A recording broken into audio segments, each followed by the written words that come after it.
téléspectateurs et bienvenue dans le seul magazine, la seule émission qui réunit tous les pans de la culture geek et ce en 52 minutes. Un programme chargé, extrême, génialissime comme d'habitude. Mais avant, laissez-moi vous présenter la team de choc qui est autour de cette table.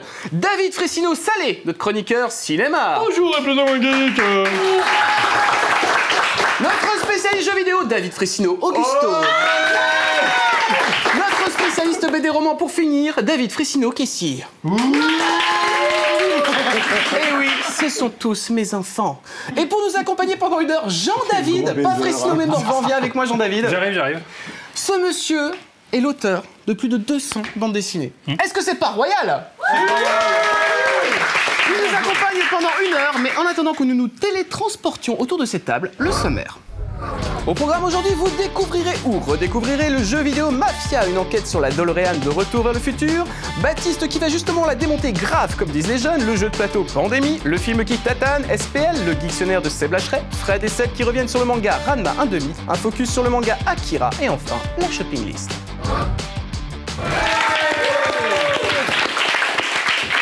Jean-David, quelques règles à t'expliquer. Ouais. Tu vas donc subir nos chroniques, enfin en tout cas pas les miennes puisque j'ai tellement de talent, je n'en fais plus. Tu as bien sûr le droit d'interagir, de réagir. Et chez vous, vous pouvez commenter l'émission avec le hashtag plus ou moins geek. J'arrive, et vous avez vu quand même, c'est un petit sigle. Yeah, respect. Ça c'est nouveau ça. Hashtag plus ou moins geek. Tu vois comme ça, elle est. Mais là, Voilà, hashtag mais non, geek. c'est le hashtag plus ou moins geek. Et justement Nico, tu as pris la parole et tu vas la garder. Alors aujourd'hui, je vais vous parler d'un jeu, Mafia, sorti en 2002 sur PC par l'équipe d'Elysian Software. Allez, en image, un petit trailer. Alors comme vous le voyez là sur ces images, c'est vraiment... On ressent l'esprit mafia, ce côté un peu Al Capone des années 30 américaines. Et donc du coup ce jeu, donc, comme je le disais, prend part dans les années 30 aux États-Unis, dans une cité, dans une ville qui s'appelle la cité de Lost of Heaven, quelque chose comme ça, qui s'apparente plutôt à une reproduction d'un Chicago des années 30, en pleine prohibition. Alors ce jeu commence avec un personnage qui s'appelle Tommy Angelo, qui est un chauffeur de taxi plutôt banal, et il se voit embarqué lors d'une course de nuit par partie de la pègre locale. Et ils lui disent, putain, amène-nous à ce point-là, parce qu'on est en train de se faire canader par la famille Salieri, qui est une autre famille concurrente de la famille pègre. Salieri qui a d'ailleurs tué Amadeus quelques siècles plus tôt. Exactement. Merci pour la précision. Culturelle, c'est pas mal. Pas mal du tout. Bien joué. Et donc du coup, ce jeune gars se trouve un peu embarqué malgré lui dans ce tourment et va petit à petit, pendant plusieurs années, être un petit peu le bras droit de cette famille en fait. Et donc du coup, voilà, il se retrouve à faire des missions à gauche, à droite, en pleine prohibition. On est vraiment dans cette période-là où tout ce qui est alcool est interdit. Et on parle souvent dans le jeu vidéo de jeux tels que GTA. Et la particularité de Mafia, c'est un petit peu comme GTA, ce sont des sandbox, ce sont des open world, des mondes ouverts, où le joueur est plutôt libre de se balader et d'agir un petit peu à sa guise. Alors Mafia n'a pas autant de missions annexes qu'un GTA. Il est bien plus concentré sur son histoire, sur son scénario. Et c'est vraiment là où Mafia, en tout cas, excelle. C'est-à-dire qu'il y a vraiment ce truc, on est plongé dedans. Moi, c'est vraiment un de mes souvenirs forts de joueur. C'est un de mes jeux PC qui m'a le plus marqué. Sur PC ? Sur PC. Ah, vache. C'est sorti plus tard aussi sur PlayStation 2 et Xbox, mais le portage était vraiment bien foiré. Franchement, faut être honnête. C'était une sorte de vieille équipe qui n'avait pas les compétences pour le faire. Bref. Un petit peu comme nous. Voilà, un peu des bras cassés. Bref, en tout cas, la version originale du jeu est un vrai monument, en tout cas, de l'open world, dans sa narration, dans ce qu'il raconte, les musiques d'ambiance, quand tu rentres dans les petits restaurants italiens qui tournent les mêmes musiques d'époque dans les quartiers et tout, et on est vraiment projeté dans ce truc-là. Et on voit que les créateurs du jeu sont très inspirés de la saga du Parrain, des Affranchis, de tous ces films de genre. Je vais raconter quand même un petit peu le dénouement. Il va rencontrer un flic qui va lui demander de balancer la famille dans laquelle il est. Et ce flic, c'est Steven Seagal. Et c'est Steven Seagal qui apparaît comme un mec au plein milieu du jeu. Non, c'est pas du tout le cas. Balancer. Et qui lui dit, écoute, voilà, on a besoin de toi, on te fait tomber. Si tu donnes des infos, on les fait tomber. C'est vraiment très banal, mais la réalisation, l'ambiance va même au-delà, moi je trouve, que des films du Parrain. Pourquoi ? Parce que c'est un peu la force du jeu vidéo, c'est d'avoir le contrôle de son histoire.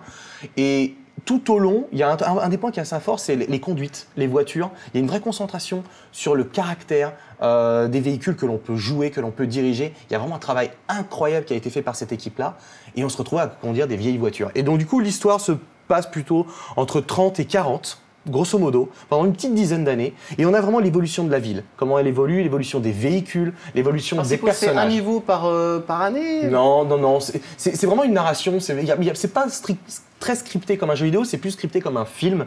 Et pour l'anecdote, pour terminer un petit peu le truc, il y a eu une suite qui est sortie quelques années plus tard, qui pour moi Ne s'appellerait-elle pas Mafia 2? C'est vraiment Mafia 2, pour le coup, qui pour moi est vraiment un mauvais jeu. Tu vois, j'allais dire un mauvais film, mais un mauvais jeu pour plein d'aspects. C'est-à-dire que GTA, entre-temps, a poussé la barre plus haut dans l'open world, dans les ils sont restés un peu dans le truc. Ils sont restés un peu en retrait et l'histoire, pour le coup, est vraiment moins passionnante. Juste avant de passer à la rubrique jeu de rôle, jeu de plateau, toi, Jean-David, tu es un petit peu joueur ou... Ouais, j'étais pas mal joueur, mais après, j'avais plus le temps. Et là, je me suis fait niquer parce que pour un boulot, il a fallu que je joue à Dragon's Dogma.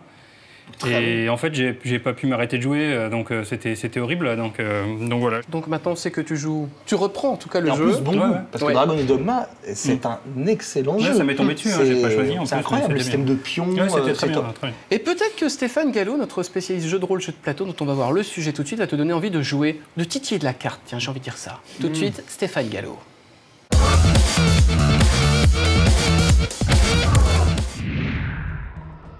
Bienvenue dans votre parenthèse ludique.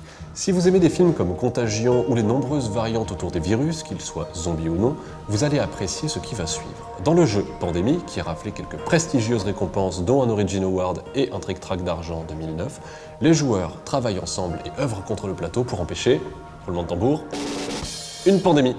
Le destin du monde est entre leurs mains. John, Anthony et Leslie doivent découvrir 4 remèdes dans un temps limité pour gagner. Si la pile de cartes joueurs s'épuise pendant ce temps, ils ont perdu.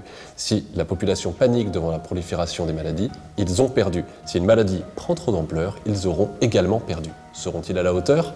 On va voir ça tout de suite. Chaque joueur reçoit, au début de la partie, un rôle qui lui donne une ou plusieurs capacités spéciales. Le spécialiste en quarantaine peut, par exemple, empêcher l'éclosion des virus dans la ville dans laquelle il se trouve et leur propagation dans les villes alentours. Le chercheur peut faciliter la découverte de remèdes, ce qui est bien utile quand on lutte simultanément contre la propagation de 4 maladies différentes. Il y a d'autres rôles qui restent évidemment variés, mais toujours dans le thème. Pour cette partie, Anthony va tenir le rôle du répartiteur, Leslie sera médecin et John se retrouve avec la carte du scientifique. Une fois les rôles déterminés, on attaque la répartition des premiers foyers de contagion. À chaque tour, les personnages peuvent accomplir 4 actions, comme se déplacer, soigner un foyer d'infection dans la ville dans laquelle il se trouve, construire une station de recherche, etc. etc. Là, c'est le tour de John. John vient de soigner un cube de maladie dans la cité dans laquelle il était, il a déplacé son pion de Chicago à Montréal, il vient de jouer une carte ville pour se rendre directement à Taipei, et il se rend là-bas, de l'autre côté du monde, parce que la propagation du virus rouge cause apparemment un certain nombre de problèmes au groupe. À Taipei, il vient de nettoyer un cube de maladie, et il tire maintenant 2 cartes. Donc, ces 4 actions sont faites, il a tiré 2 cartes joueurs, on établit à présent les nouveaux lieux d'infection en tirant des cartes de propagation. Son tour est terminé, on passe à présent au tour d'Anthony. Les joueurs luttent avec acharnement sur différents fronts. La maladie jaune est presque éteinte, la rouge s'étend de manière contrôlée et seule la maladie noire, qu'il surnomme la peste, se répand de manière extrêmement inquiétante. Heureusement, le personnage de Leslie est sur le point de trouver un remède.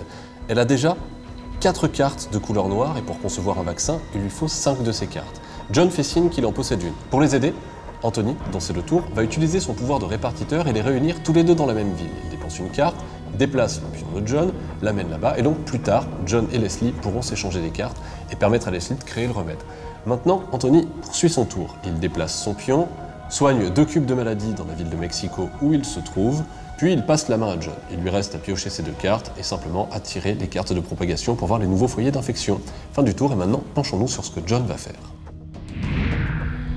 Jusque-là, les joueurs devaient nettoyer les foyers d'infection dans chaque ville un à un, ce qui est extrêmement chronophage. À présent qu'ils ont le premier remède pour la maladie noire, ils peuvent nettoyer les foyers d'infection noirs en une seule fois, en une seule action dans chaque ville. C'est ce que John va faire. À Mumbai, il utilise une action pour nettoyer tous les pions de maladie qui sont présents. Puis, il fait 2 actions de déplacement, se rend à Calcutta, où il fait de même. Il tire maintenant ses 2 cartes joueurs, puis les nouveaux foyers de propagation en tirant les cartes de propagation, et c'est la catastrophe, il tombe sur Paris. Paris qui a déjà 3 pions d'infection. Ce 4e est le pion de trop, ce qui déclenche une éclosion. Des pions d'infection et de nouvelles maladies vont se répandre dans toutes les villes adjacentes, notamment à Milan où il y a déjà 3 pions, ce qui déclenche une éclosion en série. La maladie continue à se répandre. Si 8 éclosions de ce type se déroulent au cours d'une même partie, la panique s'empare des populations et les joueurs perdent la partie. Ils en sont déjà à 4 éclosions. Attention, les choses risquent de se corser.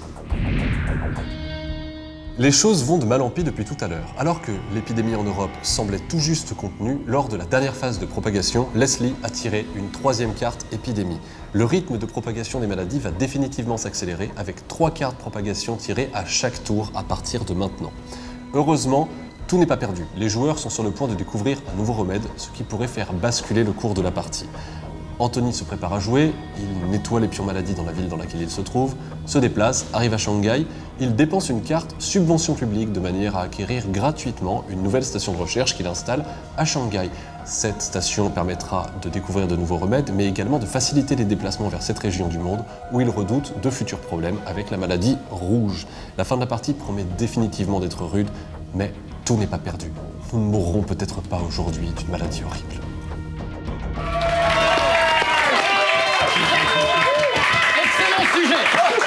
Le meilleur que j'ai vu. C'est le meilleur. Tu peux mourir après ça. Ah ouais. Non, après, on a dit.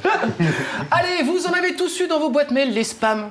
Mais d'où vient le terme spam? Eh ben, c'est ce que nous explique Sébastien Lacheret dans son nouveau Geektionnaire.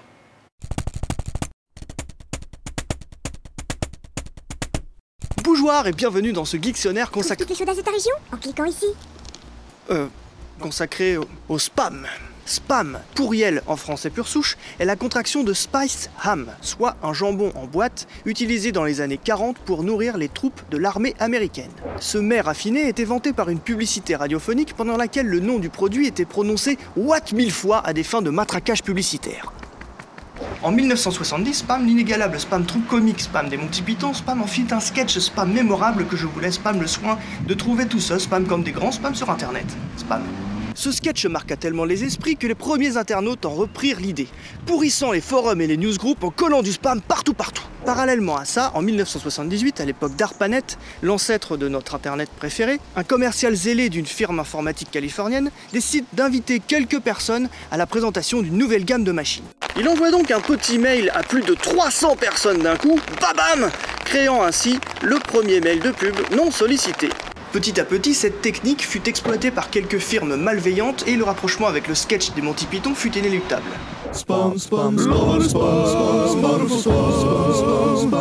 À présent, il transite par nos réseaux près de 100 milliards de messages électroniques indésirables par jour, soit 93% du trafic mondial, rapportant approximativement 0,4 centimes d'euros par message aux spammers, soit à raison d'1 million de spams par jour, environ 130 000 euros par mois. Wouh, c'est plus rentable que de faire des passes à Saint-Denis, hein. Je vais peut-être changer de taf, moi.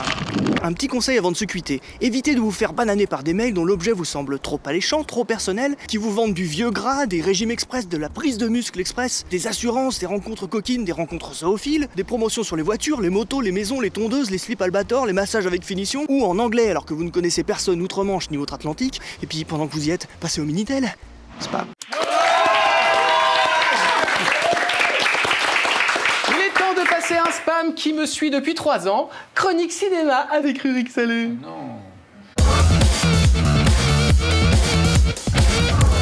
Alors, je vais choisir pour aujourd'hui. Je viens de décider que j'allais choisir un film essentiel, un polar de combat. L'un des plus incroyables que j'ai vu, qui vient d'une contrée où le film de combat, ils s'y connaissent, s'il te plaît, et ça n'est pas la Malaisie, non, c'est Hong Kong. Hein, c'est la Hollande, bien sûr, un coup de fromage, tiens. L'air d'un ça dans ta tronche. C'est un film qui possède au moins 2 des plus belles scènes de combat de tout le cinéma de Hong Kong, de l'histoire, et Dieu sait qu'ils en ont. Hein, c'est quand même pas les derniers pour la castagne. Et alors, s'il te plaît, voilà, quelques images par Edmond Simonian, Donnie Yen. Pur film de mafia. Regarde, je vous montre quelques... Alors ça, je vais vous en parler après, cette séquence. Déjà, tu vois la vitesse du truc. Paf. Là, et vous avez aussi Sammo Hung. On voit lui, hein, Sammo. Sammo Hung, qui est quand même le gros monsieur des premiers Jackie Chan, où il était toujours un peu rigolo. Voilà, c'est lui. Regarde la gestuelle, regarde bien. Hop, hop, pouf. Tu vois, le mec, il est comme ça, il attend le mouvement, c'est incroyable. Tout ça parce qu'il lui avait piqué son journal du matin, quoi. En fait, c'est un peu particulier. Fallait nous parler de la scène de fin. Voilà. Déjà, peut-être le pitch de départ. Alors, le pitch de départ, je m'en souviens très peu, je t'avoue. Parce que je suis assez impressionné par ce que raconte le film. Mais en gros, je crois que le titre original, c'est SPL, le titre du film. C'est Chapeau Lame, quelque chose comme ça. C'est 3 étoiles. En fait, c'est un petit peu les mouvements perpétuels. Et en fait, tu fais quelque chose qui provoque quelque chose qui va te revenir dedans. Et c'est ça. C'est l'histoire surtout des 3 personnages, Donnie Yen, Sammo Hung, Simon Yam. Bon, c'est un polar de Hong Kong avec un méchant qui est interprété par Sammo Hung, qui était donc cette espèce de gros monsieur dans des premiers Jackie Chan, toujours un peu drôle parce qu'il avait cette coupe au bol qui était toujours, qui était vraiment, mais qui est un expert en kung-fu, qui a fait la même école de kung-fu que lui et qui là joue un méchant. Il a un regain de carrière, ce mec. C'est un extraordinaire comédien. J'ai eu la chance de le croiser à Hong Kong il y a 1 ou 2 ans. Il a un charisme. Il passe près de vous. Il a 60 ans et tout. Il est beau. Il dégage quelque chose. Je me souviens d'une scène de Ip Man 2, qui est pas un bon film avec Donnie Yen, où il est assis dans un parc et il regarde son concurrent Donnie Yen. Il dit rien. Et dans son visage, tu lis tout. Tu lis le respect alors qu'il le détestait. C'est incroyable. Et le truc, c'est que il y a plusieurs choses vraiment stupéfiantes. Avant cette scène de combat de la fin avec Sammo Hung, il y a notamment un assassin qui apparaît presque une scène de jeu vidéo. Enfin, c'est hyper bien mis en scène, tu vois, très cinématique. Il y a une scène qui est formidable. Il y a un flic comme ça, on lui dit rendez-vous en haut d'un immeuble sur un terrain de basket comme ça. Il y a tu vois, Hong Kong, c'est quand même assez réduit, donc ils utilisent tous les espaces. Donc le mec arrive et puis il a rendez-vous avec quelqu'un, il sait pas trop ce qui se passe. Tu vois, les mecs jouent au basket et puis petit à petit, les mecs partent comme ça, les mecs descendent du truc. Puis il y en a un dernier qui part, puis le flic attend, il y a personne. Puis et puis là, il va voir et il se rend compte qu'en fait la porte est fermée et il est tout seul sur le toit. Et au fond, il voit un truc et c'est un mec en blanc qui marche comme ça, avec des lunettes de soleil qui marche vers lui. Et il le regarde. Et le mec, en fait, il a un couteau, il a une espèce de couteau à papillon, puis il est comme ça. Et il se met à courir. Et il lui jette le couteau dessus, et en fait, il le défonce. Il dit, mais tellement vite que tu vois rien du tout. Oh, tu vois cette apparition presque fantomatique de ce méchant. Et donc, c'est ce méchant qui se bat avec Donnie Yen dans la ruelle dont je vous ai montré tout à l'heure. Donnie Yen, c'est quand même la grande star du cinéma d'arts martiaux aujourd'hui, qui commence à avoir 50 ans, un peu vieux, mais extraordinairement puissant, qui a amené non pas le côté « oh, si, mais le côté street. Tu vois, genre, tu vois vraiment le côté MMA, que quand tu te bats, t'as l'impression que le mec se bat pour de vrai. Zéro tracas, zéro blabla, de toute façon. Zéro tracas. Je crois que ça mérite un petit applaudissement. Merci, David Fressino. Un bon jeu de la honte vient d'arriver. Il y a cette séquence qui est incroyable parce que finalement c'est pas le grand méchant qui se bat contre Donnie Yen, mais c'est son homme de main. Le Wu Jing, c'est le nom du méchant, est un type qui vient de Chine populaire, donc il parle plus mandarin que cantonais. Donc cette séquence de combat est muette. Et t'as Donnie Yen et lui qui se battent dans une ruelle, et je sais que le combat était à moitié improvisé, tellement ils ont un niveau incroyable. Et tu les vois en se battant, c'est d'une virtuosité, d'une rapidité, et tu les vois en train de se regarder, et tu vois Donnie Yen et Wu Jing en train de se dire « Qu'est-ce que tu vas faire là maintenant ?» Et les mecs, et c'est génial, eux-mêmes ne savent pas le coup qu'ils vont se prendre. Il y a toute une émotion dedans, ils se regardent, et dans les regards tu dis « Putain, t'es pas aussi pourri que je croyais, t'es vraiment un bon... » Tout est dit en images, dans les regards, avec la musique, avec la mise en scène. C'est une virtuosité hallucinante. Et il y a donc cette scène de fin où le héros, je vous dis pas ce qui se passe, mais ne finit pas forcément comme on pourrait s'y attendre, se bat contre Sammo Hung. Il meurt. C'est plus... Tu verras. Et se bat contre Sammo Hung, qui est quand même un monsieur très imposant, qui a quand même 60 ans, qui se bat contre lui dans une espèce de dramatisation. J'ai du mal à vous le raconter, il faut vraiment plonger dedans, juste pour vous dire que c'est le réalisateur. C'est le réalisateur de Ip Man 2, de SPL, de Dragon Tiger Gate, de plein de trucs. C'est le même réalisateur, le même acteur, Donnie Yen, c'est Wilson Yip. Et vraiment, à eux deux, ils ont réveillé, à cette époque-là, en tout cas, deuxième moitié des années 2000, le cinéma d'action mondial et de Hong Kong, qui est presque moribond aujourd'hui, parce que le cinéma de Hong Kong n'existe presque plus, c'est le cinéma de Chine populaire. Voilà. C'est un film de combat hallucinant, qui n'a rien à envier à Bruce Lee, parce que c'est autre chose, c'est nouveau, c'est moderne, c'est d'une virtuosité sans doublure, ou très peu, et vraiment, je ne sais trop que vous dire que aller le voler à la FNAC. Oh, écoute, allez le voler dans n'importe quel endroit d'ailleurs. Un autre qui fight tout ce qui passe dans le cinéma, c'est Baptiste avec sa rubrique Science Friction.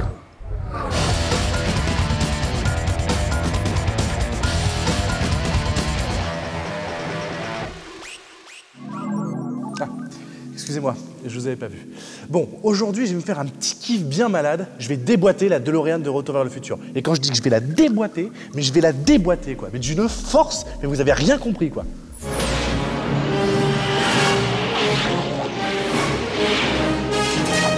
Déjà, on va passer sur la base de la base. On va expliquer à Zemeckis que ces doubleurs français, ils sont complètement gourés. Parce qu'à la base, déjà, puisque c'est la base, un gigawatt, ça ne se dit pas, c'est un gigawatt. Donc gigot n'est pas existant, c'est giga. Ensuite, c'est pas 2,21 gigawatts, c'est 1,21 gigawatt. Est-ce que c'est compliqué de comprendre ça? Alors de toute façon, c'est très simple.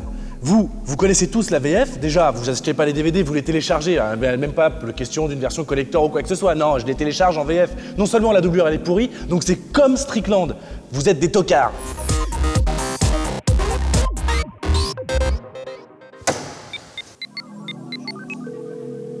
Bonjour, ici le secrétariat de Robert Zemeckis, dit Bob, nous allons prendre votre appel.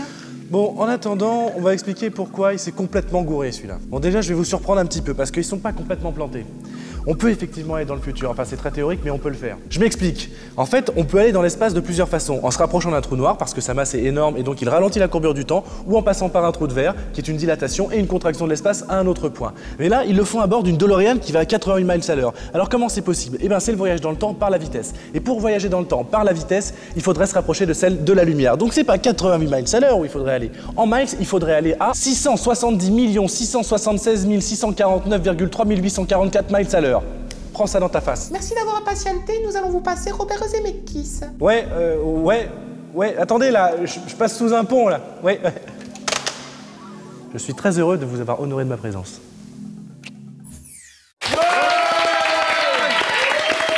Allez, on reste dans le monde de Retour vers le futur avec un sujet consacré à la DeLorean, justement.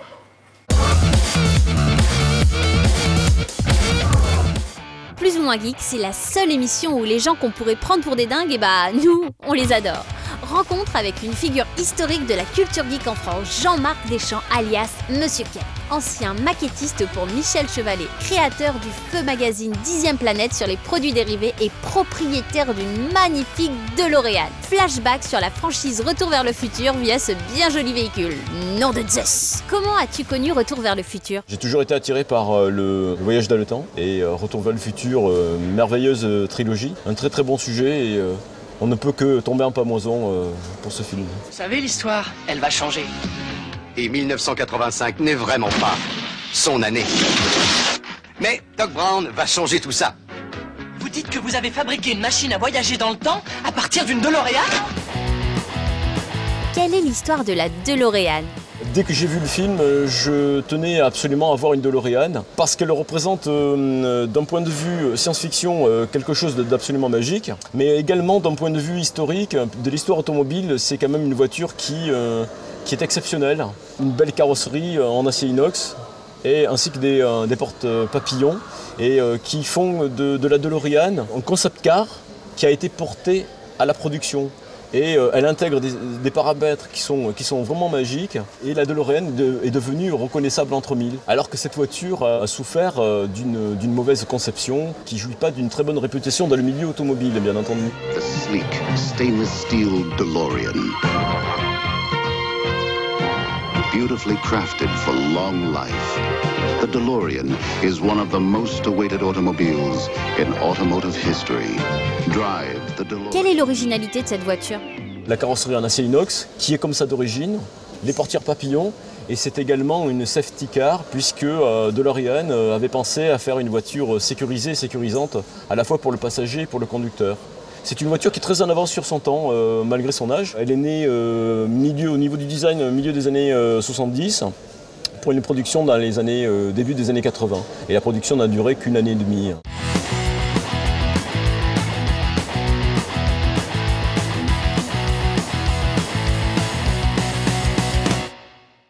Comment as-tu acquis cette voiture? J'ai fait des recherches et je me suis aperçu qu'une DeLorean était tout à fait abordable pour le Pékin que je suis. Je me suis adressé à un importateur, j'ai fait mon cahier des charges parce que la DeLorean dans le film est une vraie voiture, hein, qui a été customisée, mais c'est une vraie voiture de production automobile. Ce n'est pas une production cinématographique, hein, une invention.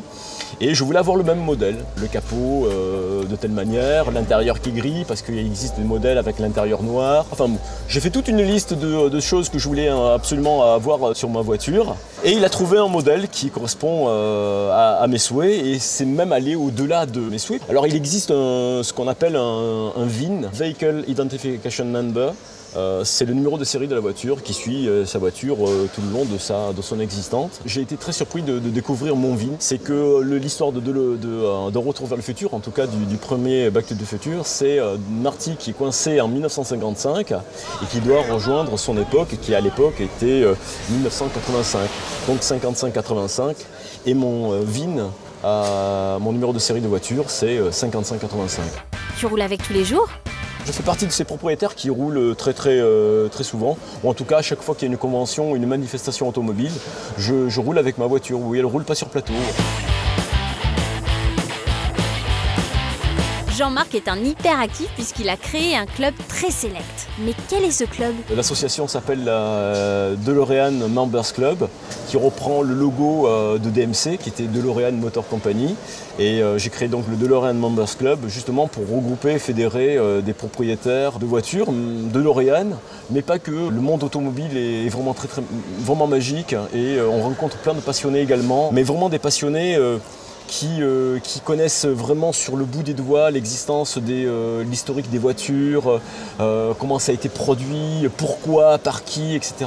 Et c'est vraiment une grande richesse et je suis quelqu'un de très curieux à la base et qui veut s'enrichir de toutes ces passions, de toutes ces expériences. Voilà. Donc j'ai créé ce DeLorean Members Club DMC pour justement faire des sorties, pour rencontrer d'autres propriétaires.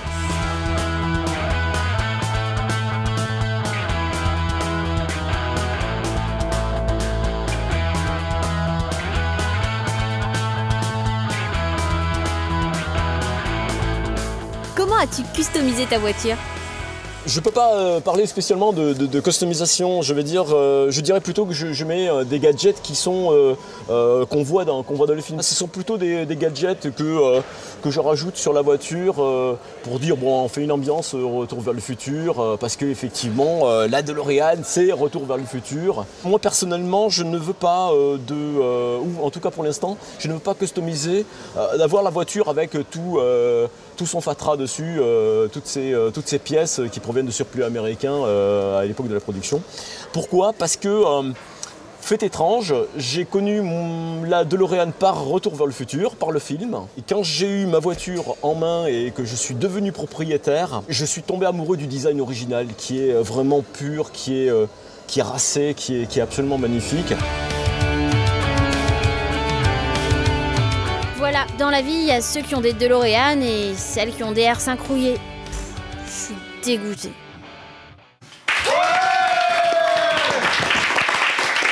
Retour vers le futur, c'est une œuvre qui t'a marqué, Jean-David ? Oui, bien sûr. Tu l'as découvert un peu comment ? Au cinéma. Ouais. Oh Ouais. putain, t'es plus vieux que nous. Bah, je sais. Parce que moi, je l'ai découvert en DivX. T'as d'autres films comme ça de science-fiction, on va dire plus généralistes, qui t'ont vraiment marqué, qui t'inspirent dans ton travail ? en fait, ouais. Ouais, cool, vas-y, liste-les. Ouais, c'est difficile, mais oui, évidemment. À l'époque, Blade Runner, même Star Wars, moi j'ai vu le premier au cinéma en 76, mais j'étais petit quand même. Hein. Ça, c'est la chance. Mais je m'en souviens pas bien en fait. Mais je me souviens que je suis allé au cinéma le voir. Et voilà, à partir de cette période-là, oui, tous les films de science-fiction. Voilà. Et puis après, à partir de 12 ans, comme il y avait, nous, on avait des cassettes VHS qui sont arrivées. Et en fait, j'ai commencé à louer pas mal de films d'horreur. Est-ce que tu as fait des copies de magnétoscope à magnétoscope ? Oui, bien sûr. Tu sais, où on mettait la petite bande de scotch sur la cassette. Vous n'avez pas connu ça, bande de jeunes publics ? Non, tu mettais la bande de scotch pour rendre une cassette non copiable. Et non connu. Ça s'appelle du piratage. Mais tu dis que tu as loué des films d'horreur. Oui, t'as je loué louais quoi plein comme de film d'horreur ? Zombies, Cannibal Holocaust. c'est cool. C'était bien. Ah ouais, carrément. Les amis, grosse œuvre SF qui vous marquerait ? De citer des films de SF, c'est vrai que Blade Runner, ça reste quelque chose de... Pas pour son scénario, pas forcément pour son scénario, mais au niveau de l'image. On va parler de Akira tout à l'heure, on va y revenir. Enfin, puis après, moi, je pourrais te citer des œuvres de SF à l'appel. Je préférerais que Rurik nous fasse parler de sa culture. C'est gentil. Non, je suis pas hyper calé en SF. Blade Runner, c'est sale et oppressant. C'est une SF qui est quand même, tu vois, c'est pas genre. Oui, c'est la pluie perpétuelle. C'est la pluie, c'est un peu le Seven version. Par contre, j'aime bien de la SF un peu vachement humaine et vachement touchante, comme par exemple Bienvenue à Gattaca. Qui est très bien. C'est un film qui est très touchant. À la fin, j'ai versé ma petite larmounette. Oui, j'ai aussi un cœur parfois. Voilà. Et non, je trouve que le scénario est très mignon. Je trouve qu'il raconte une... Non, il est simplement humain, il est beau, il y a des belles trouvailles. Je suis pas très impressionné par voilà, les épées laser. Star Wars, évidemment, j'ai beaucoup aimé. Quand j'étais petit aussi, j'ai vu l'Empire contre-attaque, je me souviens. Mais si Gattaca t'a touché, je pense que les Fils de l'Homme va te je voudrais bien que les Fils de l'Homme me touchent, ouais, ça me dérange pas. Ce film qui est sorti, je sais pas. J'ai vu une demi-heure, j'avais pas été conquis. Oh ouais. non, Gonzo de la honte. Bah ouais, mais c'est comme ça, monsieur. Moi aussi, un des films de SF préférés dans les films récents qui sont sortis. Ouais. Nico, toi en jeu vidéo, je t'interdis de parler de je parlerai pas de jeux vidéo. Oui. Je parlerai pas de jeux vidéo. Je vais être un peu plus original. Je suis un peu comme Rurik. Je suis pas très SF, mais j'aime la SF sentimentale et quand elle parle de voyage dans le temps, pour moi, ce qui se fait de mieux de ces 10 dernières années en télévision, c'est Lost. Pour moi, c'est la série Lost. C'est la série à mon sens la mieux écrite. Alors, dont la de voyage dans fin. le temps. Puisque là, nous avons un détracteur de la fin. Ah oui, la fin est à chier, oui. Ah, je suis pas d'accord. Ah, ouais. Moi, je trouve que ça reste... Nous passons à un second débat. Regardez comme j'ai réussi à mon sens, je pense que ça reste un monument de l'écriture en termes de personnages. Il n'y a aujourd'hui rien en télévision qui est aussi précis sur ces personnages. Ils ont réussi à y intégrer une sorte de méta-histoire qui, je vous l'accorde, il y a plein de gens qui se sont posés de questions. Qu'est-ce que c'est ? C'est exactement la même chose que la Force dans Star Wars. Est-ce qu'on peut y répondre ? Non, c'est compliqué. Qu'est-ce que Link dans Lost ? C'est difficile d'y répondre. Et les gens, bien évidemment, qui s'étaient concentrés sur ces réponses-là, sont un peu déçus à la fin, bien évidemment. Sauf que pour moi, ce qui compte à Lost, c'est le voyage. Ce qui compte, c'est le voyage que l'on fait avec ce groupe de survivants. Et la SF est tellement bien assimilée à l'intérieur, sans que ce soit trop. Les ficelles sont légères. Le fantastique a très peu de place dans Lost, et pourtant il est présent. Et moi, j'ai aimé, je trouve qu'aujourd'hui, le principe de flashback, flash forward, time travel, c'est ce qui s'est fait de mieux. Lost, elle a un niveau incroyablement élevé pour un produit télé. Regardez les merdes qu'on a aujourd'hui en télé. Mais d'ailleurs, et je vous dis un truc, on ne retrouvera pas un truc comme ça en télé avant de nombreuses années. Voilà, je ne peux absolument faire aucune transition puisque la rubrique qui vient de Fred et Seb est consacrée à Ranma 1/2. Oh bah. Débrouillez-vous chez vous, c'est pour moi.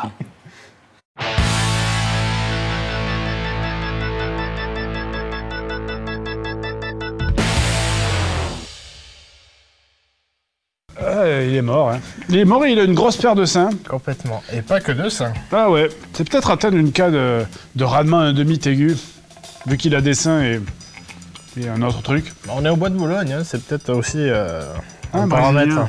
Ah ouais. Mais je préfère le cas du Ranma 1/2. Tu te souviens de Ranma 1/2 ? Non, c'est quoi ? Ranma 1/2, moitié soleil et moitié pluie. Et c'était tout le pitch de Ranma 1/2, effectivement, moitié soleil, moitié pluie. C'était un garçon qui se transformait en fille au contact de l'eau froide et qui redevenait un garçon au contact de l'eau chaude. Mais il y avait surtout un gros panda rigolo. Moi j'adorais l'humour de cette série en fait, c'était contrairement au Collège Foufoufou, l'humour était beaucoup plus compréhensible, moins nipponisant, japonisant. Oui, mais c'était très sympa. C'est vrai que les traductions des noms propres étaient assez rigolotes ça aussi. Mais bon, c'était un peu trop abusé. Mais on faisait pas gaffe à l'époque quand on était jeunes, on entendait des Roland, des machins, des Ernestin pour le petit vieux. Il y avait 37 volumes. Et le manga en couvrait que 22 volumes et ça a été hyper censuré par contre parce que c'était quand même une série qui était assez coquine, faut avouer. Vu que tout le pitch, c'était un garçon qui se transforme en fille, il était obligé de faire que des situations à base de « Oh mon Dieu, je me retrouve, je suis torse nu et donc il y a de l'eau froide et donc je me retrouve laissé à l'air en public. » Et c'était que des situations comme ça. Et c'est pas écrit par un gros pervers, c'est une femme à la base.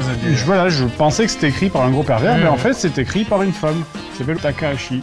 Et qui est devenu ouais, le mangaka assez culte au Japon. Qui est super connu parce qu'elle a fait plein de trucs super connus et qui a un trait qui est assez reconnaissable en plus. Donc, et j'adorais cette série. En fait, de toute façon, ce qui faisait le succès de cette série, c'est finalement que Ranma, il avait une grosse paire de nichons. Enfin, elle avait une grosse paire de nichons. Comme lui, comme elle. Enfin, je sais pas. En tout cas, il y a qu'un moyen de le savoir. Ouais. Je vais prendre des photos pour l'enquête. Ok. Vas-y. Hop. Tu peux prendre des photos de plus près pour l'enquête ? Vas-y, donne. Voilà, comme ça. Voilà, les deux. Hop !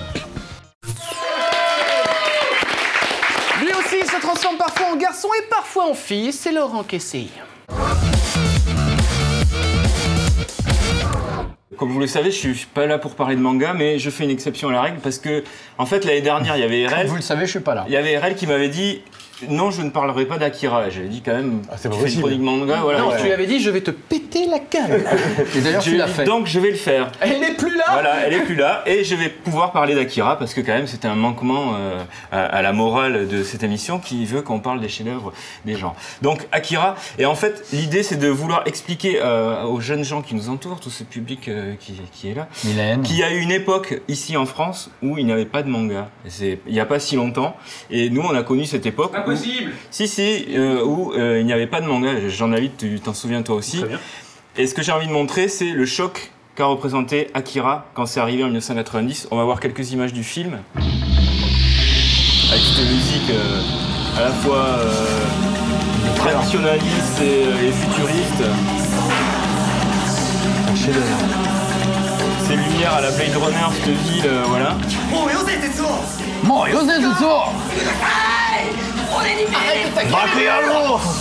Ces motos, ces groupes d'adolescents qui tracent dans les rues de Neo-Tokyo, ça se passe en 2070. Le pitch, pour faire simple, c'est une bande de motards avec Tetsuo et Kaneda à leur tête, deux amis très proches, qui se retrouvent embringués dans une espèce de complot au niveau du gouvernement qui met en scène des enfants mutants qui ont vieilli, enfin des enfants vieux, des vieux enfants qui sont des mutants au pouvoir incroyable et dont le plus puissant d'entre eux s'appelle Akira et peut provoquer un apocalypse, enfin une explosion géante. Et la BD commence d'ailleurs par une explosion géante, c'est ce qui se passe en quelle année, et on se retrouve 30 ans plus tard dans Neo-Tokyo après ce cataclysme. Et cette image de l'explosion qu'il y a au début de la bande dessinée Akira, c'est un peu ce qui s'est passé dans nos têtes quand on a vu arriver cette BD, qui est arrivée par les États-Unis. Glénat a traduit ça en fait du comics américain. Les Américains ont acheté la BD, l'ont fait coloriser pour mieux l'adapter au marché par Steve Oliff, un très grand coloriste qui est un des premiers à avoir utilisé la séparation de couleurs par ordinateur, ce qui donnait aussi un effet assez futuriste à la bande. Mais c'était un vrai choc culturel en plus quand c'est arrivé. Le truc c'est que à la fois, il y avait un espèce de truc qu'on n'avait jamais vu, et dans le découpage, et dans le dessin. Parce qu'Otomo rend en fait un peu avec ce graphisme le Tezuka, avec les grands yeux qu'on était habitué à voir nous dans les dessins animés, comme Candy par exemple. Enfin, c'est ce graphisme qui est à la base inspiré de Walt Disney. Et donc, Otomo rend avec ça, et lui donne un aspect plus réaliste à sa BD. Et donc, ça se rapproche un peu plus du dessin à l'européenne, et en même temps, le découpage est d'une fluidité absolue. Voilà, il suffit de comparer, une BD classique européenne de l'époque et le choc qu'a représenté Akira. On met deux planches côte à côte, on voit la différence de style. Il y a plein de trucs novateurs qu'on n'avait jamais vu. Le fait que parfois des cases se passent en même temps, l'une et l'autre, c'est quelque chose qu'on n'avait jamais vu, nous. Comment toi t'as ressenti ça quand c'est arrivé, Akira? T'as pris le même choc dans la gueule que moi? Je l'ai découvert un peu avant parce que la France, parce que j'étais allé au Japon, parce que mes parents vendaient des Mitsubishi, donc on avait été invités au Japon, donc j'ai traîné dans les magasins, dans les librairies japonaises. Donc j'ai ramené les Akira. Il y avait 3, je crois, à l'époque, peut-être 4. Et donc oui, c'était impressionnant. C'était surtout en noir et blanc. C'est encore plus beau en noir et blanc, même si en couleur c'était intéressant, mais en noir et blanc c'est fort. Ça fait, on dirait que c'est pas la même histoire, On dirait qu'il y a deux. C'est assez différent. Ouais. Mais ouais, je pense que le premier volume de Akira, qui est quand même assez épais, il l'avait fait en grand format en plus.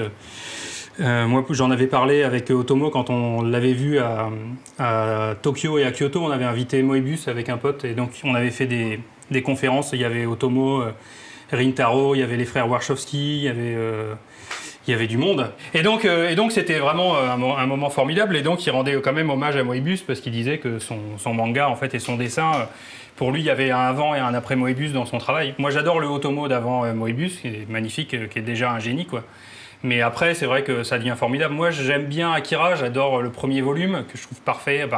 Je dirais par une case, mais bon, il y a tellement de cases que c'est voilà.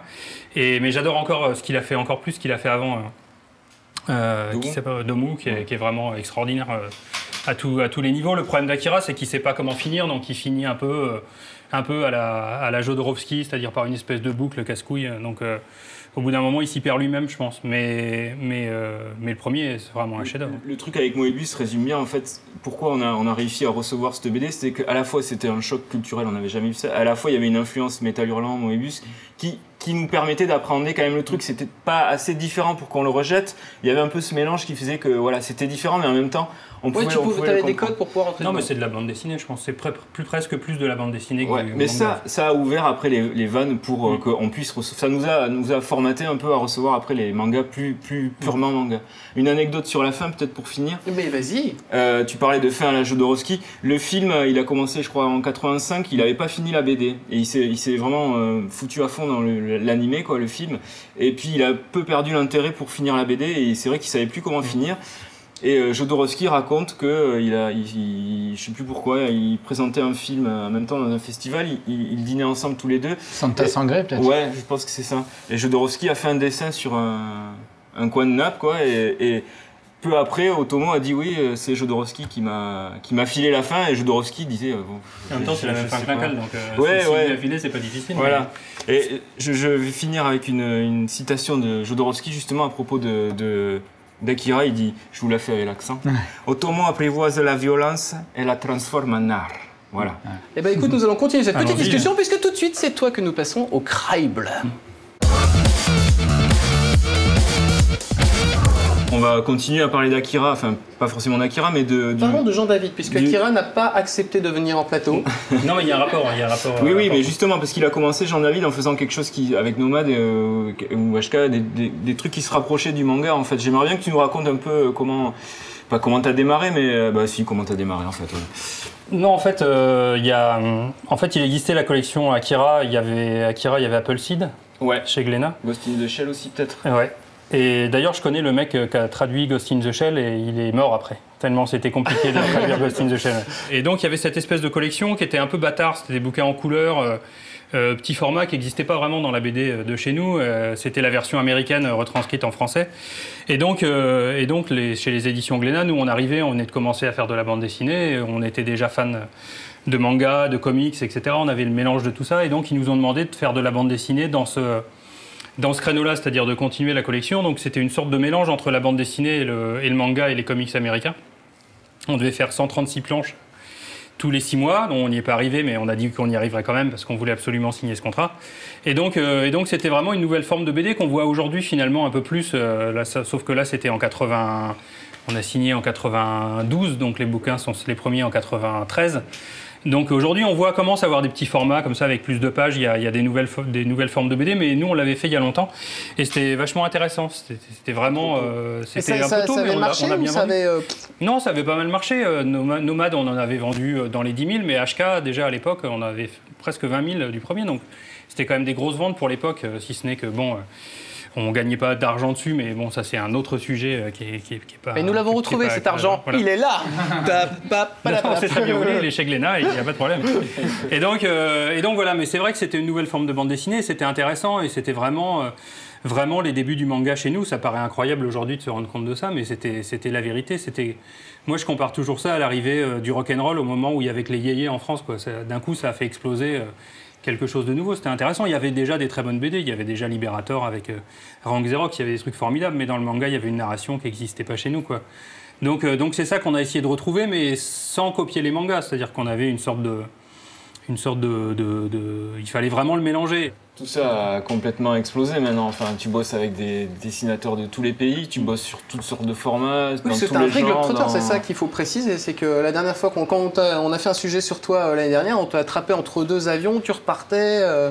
Ouais, j'aime bien, j'en profite largement. Moi, je pensais qu'être scénariste, c'était rester derrière son ordinateur à travailler sur un bureau, et je me suis rendu compte qu'il y avait des ordinateurs portables, donc je peux aller partout. Oui, et donc ce que je voulais dire, c'est que on bosse avec des gens du monde entier, et ça c'est hyper génial. Toi, tu bosses dans tous les genres, tu as à peu près touché à tous les genres, je pense, dans tous les formats. Il y a encore un truc peut-être que tu n'as pas fait, vraiment, c'est le web, quoi. Peut-être que tu as bossé et que je l'ignore, mais... Non, j'ai jamais travaillé sur dans ce truc-là. On y réfléchit plusieurs fois, mais je sais pas quoi faire avec. C'est ça qui est embêtant, parce que si on commence à animer, ça devient quand même de l'animation. Le seul truc que j'ai trouvé vraiment intéressant, c'était dans un dessin animé, ça devait être dans Furikuri, qui était un dessin animé de Gainax, donc japonais, et où il y avait à l'intérieur du dessin animé des pages de BD animées, c'était pas mal du tout, c'était assez bien réussi. Mais j'ai jamais trouvé quelque chose de vraiment excitant, mais c'est comme si on disait on fait des livres de photos animés, mais ça devient des films, quoi. Donc c'est un peu le problème de l'image arrêtée avec l'image qui bouge, mais on trouvera quelque chose un jour. T'as bossé sur... faut dire, il a bossé sur tous les personnages. Et puis, il a bossé sur Spirou, j'en avais. Sur Wolverine, enfin, il y a des trucs... il bosse avec des gens du monde entier. Quel est le truc un peu encore fantasme que t'as, le truc que t'as pas fait qui te ferait vraiment triper? Genre une petite adaptation. Faire l'amour. Bah oui, je me disais bien. Et tu lisais tellement de mangas. Ouais, bah oui, c'est normal. On peut pas tout faire. Non, il n'y a pas grand-chose en fait. Non, en ce moment, je suis vraiment intéressé par la photo, donc on est en train de monter un projet avec Dupuis et l'agence Magnum, donc sur les trucs de Kappa et tout ça, donc sur les grands reportages. Là, je vais aller. Je reviens j'étais au Japon, je suis allé dans la zone interdite autour de Fukushima. Ah, c'est ça la tentacule qui Non, c'est autre chose. Et donc là, on a bon espoir de pouvoir rentrer dans la centrale avant mars pour de vrai. Donc voilà, c'est plutôt le genre de choses que j'ai envie de faire en ce moment, mais. Donc on a bien fait de t'interroger maintenant. Après on le fera en téléphone, ça dérange pas. Cette émission sera diffusée un peu plus tard. Au moment où nous la tournons, elle sera dédiée à ta vie, à ton œuvre, puisque tu nous auras quittés depuis. Non, je suis resté 2h30 dans la zone interdite et c'est à peu près comme si j'avais fumé une cigarette au niveau radiation. Donc sachez que si vous fumez plusieurs cigarettes par jour, vous êtes à peu près comme à 5 km de la centrale. Chez vous, il est interdit de fumer de l'uranium aussi. C'est mal, c'est mauvais pour la santé. Et surtout, c'est hyper cher le paquet. C'est pour un projet de BD que tu fais ça? Ouais, c'est pour une BD. Enfin, c'est pour une BD reportage, voilà. Avec en même temps un photographe de Magnum, donc c'est vraiment on part avec des photographes professionnels, des grands photographes, donc c'est des espèces ce qui est assez fou en fait, c'est que vraiment t'as toute la partie scénario, BD, où effectivement t'imagines devant ton ordinateur en train de prendre les notes, et le reste, faut que t'ailles le vivre sur le terrain en fait. Non mais c'est la même chose, parce que quand on fait des scénarios, il faut prendre des choses qui existent vraiment, sinon ça n'a pas d'intérêt, donc ça peut être une fiction, mais ça peut aussi être autre chose, donc là c'est pareil, c'est un projet un peu mixte. Ce sera ni un documentaire, ni vraiment une fiction, ce sera un mélange entre tout ça. C'est une nouvelle forme qu'on est en train d'essayer de trouver. Ah bah écoute, j'espère que tu viendras nous raconter tout ça. Bah avec plaisir. En tout cas, on veut juste savoir si tu seras vivant après. Moi aussi, j'aimerais bien le savoir. Y aura-t-il des barres d'uranium dans la shopping list? La réponse tout de suite.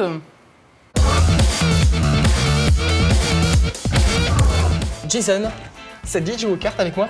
Ok, tu peux couper?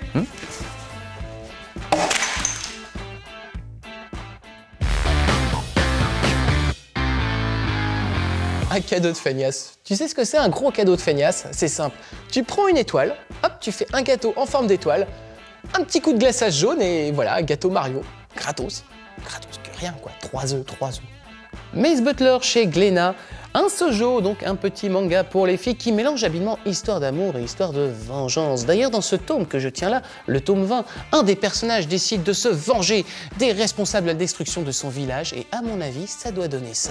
Oh non, ils ont détruit mon village, même la boulangerie. Oh mon Dieu, c'est horrible. Je vais me venger, je vais les retrouver, je vais les étriper. Mais avant, je veux tomber amoureux. Ouais.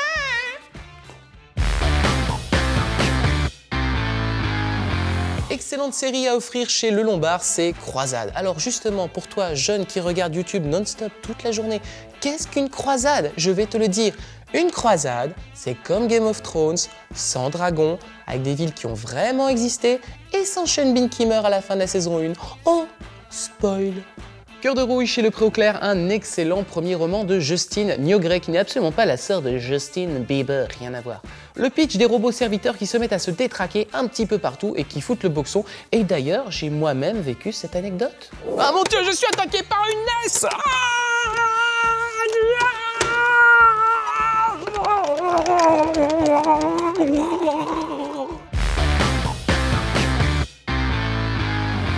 Pixie chez EPA est le cadeau idéal pour tous vos potes collectionneurs ultimes.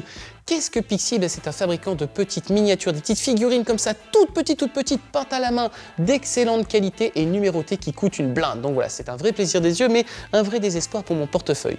Par contre, il y a une préface de Jean-Paul Goude, ça honnêtement, on s'en fout quoi. Mais le livre est top. Un cadeau à faire aux plus vieux d'entre vous. Et oui, parce qu'on peut avoir 70 ans, 60 ans, on peut être un geek parce qu'on kiffe la vieille bande dessinée. Eh ouais, la vieille BD, c'est geek. Alors, Flash Gordon l'intégrale, c'est chez Soleil. Alors, avant d'être ridiculisé dans un film tout pourri dont Rurik nous avait parlé dans la saison 2 de Plus ou moins Geek, Flash Gordon, c'est le précurseur des super-héros. Pendant tous les épisodes, il va en fait essayer d'empêcher l'invasion de la Terre, /domination, /éradiction, rayer la mention inutile, de l'empereur Ming, un méchant empereur. Nico, tu es un grand fan de Star Wars, je le vois bien, et tu as envie de trouver un bel objet qui va être chez toi, qui va trôner comme ça au milieu du salon. Alors je te conseille un achat à 25 000 €, c'est le casque original de Boba Fett qui a été utilisé dans les premiers films de Star Wars. La contrepartie, c'est peut-être que tu auras plus de chez toi pour le mettre puisque tu auras dû tout vendre. Allez, on retourne en plateau. Jean-David, l'émission est presque finie, mais il y a un petit rituel, c'est que tu vas devoir donner un petit plus de cœur au chroniqueur qui t'a le plus convaincu, justement, avec sa chronique. Et chacun des chroniqueurs, après, autour de la table, vous devrez vous mouiller. Alors Jean-David, qui t'a le plus convaincu? Non, moi j'ai bien aimé le film de Hong Kong, parce que je reviens de Hong Kong, donc ça m'a donné envie d'aller jouer au basket sur les toits. Moi aussi, le film de Hong Kong, là, ça m'a donné... J'aime beaucoup les films de baston. Et ça. Alors celui-là, vraiment, je vous le redis, s'appelle SPL, disponible en France, en DVD. Vraiment, regardez-le, quoi. Ok. Monsieur Riri Ghazali. Je me souviens plus de quoi t'as parlé. Akira. Non, Akira, je l'avais vu, figure-toi, quand le film sortait au cinéma. Et je comprenais rien. C'était trop compliqué pour moi, mais c'était assez impressionnant. Mais par contre, peut-être Mafia. Voilà, j'ai envie de dire Mafia quelque part. J'ai envie de me lever, on se lève pas assez, je vais me mettre là. Viens, fais-moi un petit massage. Voilà, tiens, fais-moi un amour. Nico. Eh ben, écoute, moi je ne connais absolument pas ton univers, donc je vais donner un point à cet univers que je ne connais pas. Tu peux même donner quelques euros, tu verras. Sur chaque livre que tu achètes, tu gagnes 50 je centimes vais demander à d'euros, Laurent c'est génial. de m'aiguiller, parce que effectivement, c'est une de mes lacunes. Série télé, film, machin, jeu, mais celui-là, je ne connais pas trop. Et du coup, ça m'a donné envie parce que j'adore l'Asie, Hong Kong et Tokyo, qui sont des villes de cœur, pareil. Donc voilà. Moi, je vais finir en donnant mon petit plus à Nico, mais ça, c'est coup de cœur mafia parce que je kiffe les films de mafia, Casino, Les Affranchis, ce sont quand même juste des perles énormes. Cette fois-ci, c'est vraiment fini. Jean-David, on peut te retrouver sur un site internet, un blog, quelque chose? Non, mon Facebook. Voilà. C'est tout, ça suffit. Qui s'appelle Jean-David Morvan. Oh mon Dieu, c'est bien fichu! Génial. Chez vous, vous pouvez poursuivre l'aventure justement sur Facebook, sur Twitter, sur le site internet www.plusoumoingeek.com, sur le forum. Venez partager vos impressions sur cette émission. N'oubliez pas que pour moi et pour nous, un bon geek sera toujours un geek curieux. Salut mes petits chamallows.